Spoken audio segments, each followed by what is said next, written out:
Ever since Die Hard debuted in 1988, there's been an endless supply of Die Hard clones. Speed tried to do it on a bus, and it worked surprisingly well. Air Force One did it on Air Force One, and it worked surprisingly well. Except for that crash scene at the end. Boy, that CG has never looked good, has it? And now they're trying to make it work in 2025 with this latest version. That's right, cleaner. Not to be confused with that 2007 movie with Samuel L. Jackson that I've never seen that sounds pretty dope. This movie stars Daisy Ridley, an ex-soldier turned window cleaner with a pretty badass pixie cut if you ask me. And she's definitely got a case of the potty mouth. Too bad she never thought to clean up her language.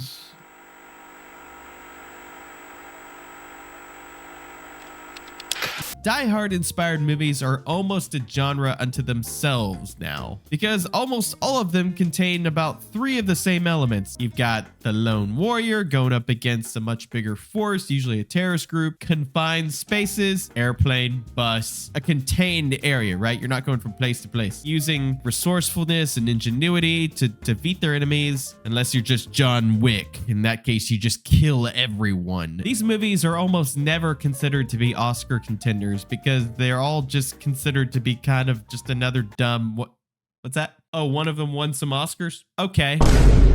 Well, at least usually from a writing or acting standpoint, I don't expect these movies to be revolutionary because they're all basically inspired by Die Hard. That is the fun of a new movie, is it not? Even if it's a familiar idea, it's a fresh take. I love fresh takes on familiar ideas. They're great sometimes. Now, as for Cleaner, its premise is a lot closer to the original Die Hard than a lot of these other Die Hard clones.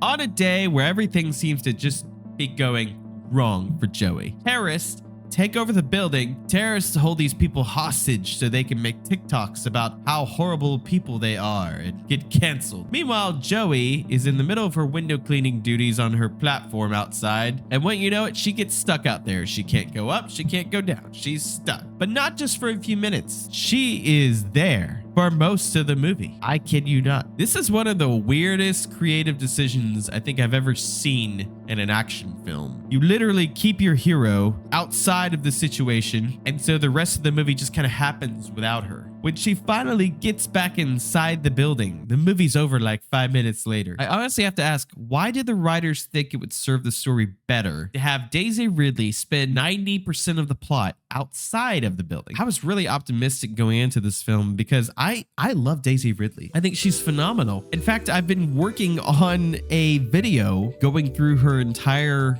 filmography, and as I do that, I'm just more and more impressed with her. Like, she has amazing range. The problem is her movies are kind of hit and miss, even though she's usually really good. Daisy Ridley starring in this movie was like 99% of the appeal for me. That and the fact that it's directed by Martin Campbell. Now, if you don't know who Martin Campbell is, he's the guy that's directed a ton of James Bond films. Maybe one of the best James Bond films ever made, which I think is Casino Royale. Did the studio execs come up to the director and on the set like halfway through and they were like, hey, we got to slash your budget? But they had only filmed like half of it, and they hadn't even filmed a lot of the big set pieces yet. When you look at the marketing for this film, it implies a film that is much heavier on the action. But to me, this movie feels like an example of false advertising. Look at this.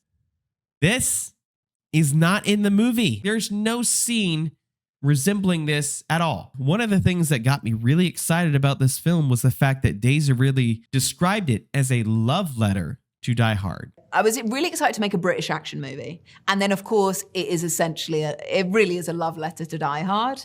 I hadn't thought about it like that in terms of one hero against everything, because I think it felt, I was so alone for so much of it, but because I'm constantly on the phone to the police, and me and the police officer build such rapport and trying to figure out how to defeat what is ahead of us.